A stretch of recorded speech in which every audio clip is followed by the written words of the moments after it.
Aman, welcome to कौन करेगा English mastery. मेरे पास आपके लिए एक सवाल है जो आपको एग्जाम में दिलाएगा 100 आउट ऑफ 100 मार्क्स। तो आप रेडी हैं? Yes ma'am.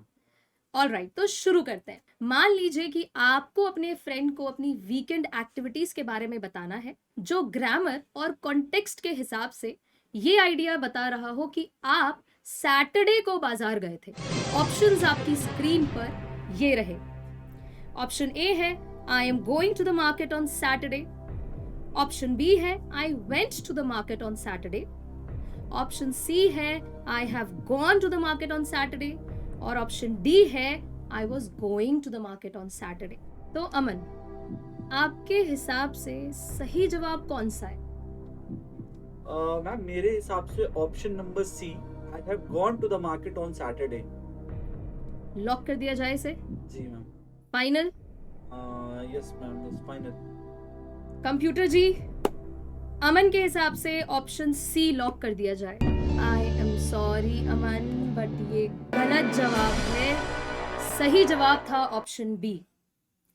बट सैड मत होइए, आपके जैसे बहुत सारे बच्चे हैं जो इसी तरह से इन सेंटेंसेस में कंफ्यूज हो जाते हैं। बच्चों, आप में से कितने स्टूडेंट्स ने सही आंसर गेस किया? Let me know in the comment section. बाकी अगर कुछ समझ में नहीं भी आया है तो आज इस वीडियो से आप कुछ तो वैल्यूएबल सीख कर जाओगे जो शायद आपको कभी किसी ने नहीं बताई हो। इंग्लिश मास्टर करने में ना बच्चों सालों लग जाते हैं और उसका सबसे बड़ा रीजन है कि हम मिस्टेक्स को समझ ही नहीं पाते हैं। इंडिया में तो इंग्लिश मिस्टेक्स को मिस्टेक्स माना ही नहीं जाता है। जैसे अगर गर्मी लग रही हो तो कोई बोलता है ओपन द फैन।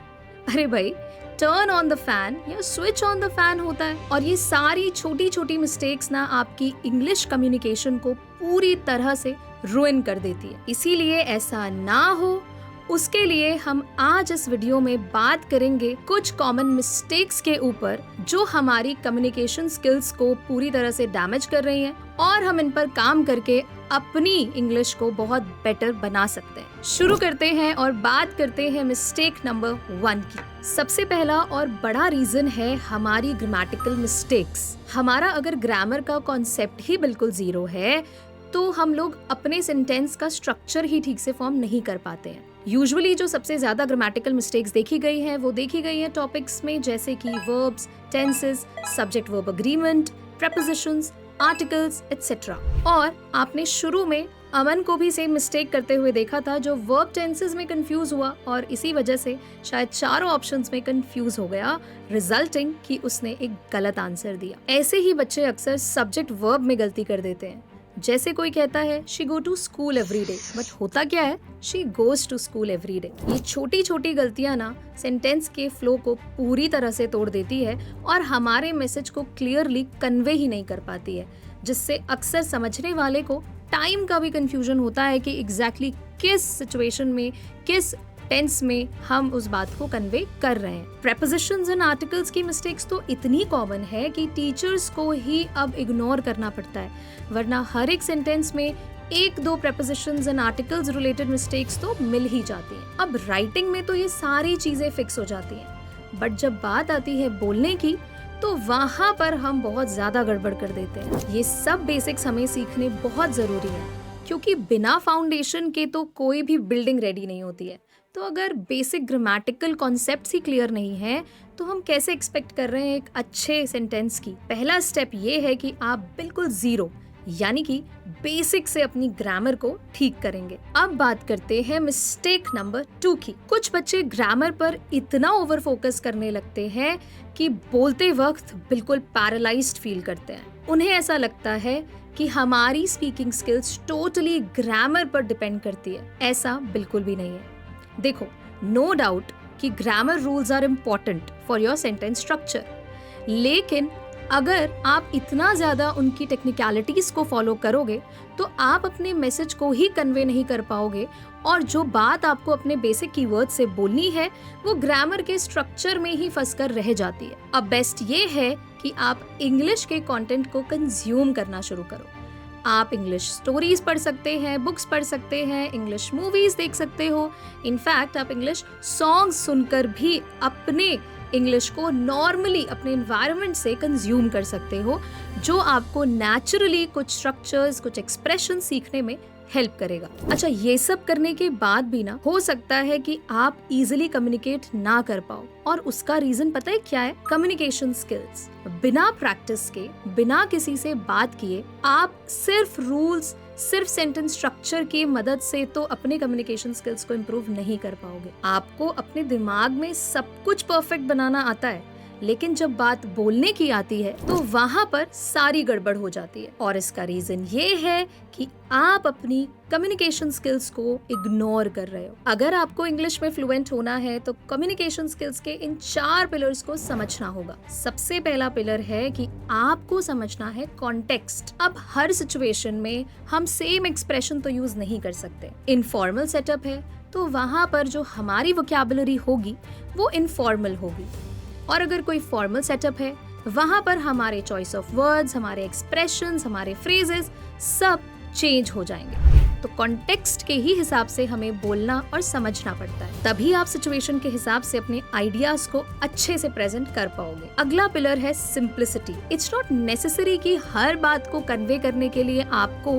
डिफिकल्ट या हेवी वोकैबुलरी का ही यूज करना है। आप सिंपल वर्ड्स में भी अपने आइडियाज को एक्सप्रेस कर सकते हो। तो एज अ बिगनर आप हमेशा सिंपल बोलने से शुरुआत कर सकते हो। पिलर नंबर 3 है स्पीक व्हाट यू नो। ऐसा जरूरी नहीं है कि हर टॉपिक पर हमें कुछ ना कुछ आइडियाज आ ही रहे हैं और हर जगह हमें कुछ ना कुछ बोलना ही है। गलत बोलने से तो बेटर है जितना आपको पता है आप उतना ही बोलो। और इन केस अगर आपको किसी टॉपिक पर कोई आइडिया नहीं भी है तो यू कैन सिंपली से आई डोंट नो और I am not sure about it. Honest रहने से और इतना ही बोलने से क्रेडिबिलिटी बढ़ जाती है। पिलर नंबर 4 है थिंक बिफोर स्पीकिंग। बिना सोचे समझे बोला गया हर एक सेंटेंस आपके उस मैसेज को क्लियरली कन्वे ही नहीं कराएगा, और कभी कभार आप मिसअंडरस्टूड भी हो सकते हो। तो हमेशा बोलने से पहले आपको थोड़ा सा सोचना है। उसके लिए आप मोमेंट लेकर, पॉज लेकर भी आराम से अपने स्टेटमेंट को कन्वे कर सकते हो। ये हैबिट आपकी क्लैरिटी और कॉन्फिडेंस दोनों को बढ़ाएगा और आपको अपने सेंटेंस को स्ट्रक्चर करने का भी थोड़ा सा टाइम दे देगा। अब बात करते हैं मिस्टेक नंबर 4 की, जो है ओवर यूजिंग फिलर्स। आपने लोगों को अक्सर बोलते हुए सुना होगा सेंटेंसेस के बीच में स्पेसिफिकली लाइक यू नो।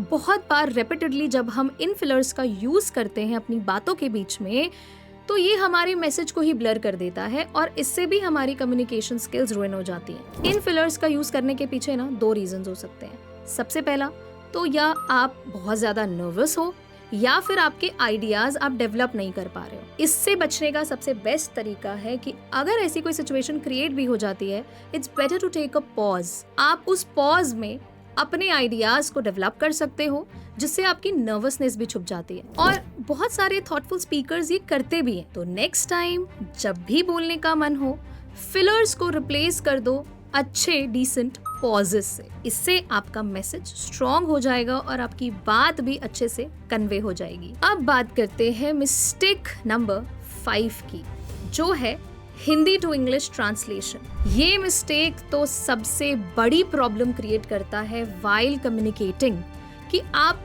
कोशिश करते हो कि हर सेंटेंस को हिंदी से इंग्लिश में ट्रांसलेट कर दिया जाए, और यही सबसे बड़ी प्रॉब्लम है। अब जैसे अभी हमने एक एग्जाम्पल देखा था, ओपन द फैन का मतलब तो हुआ ना कि फैन को खोल दो।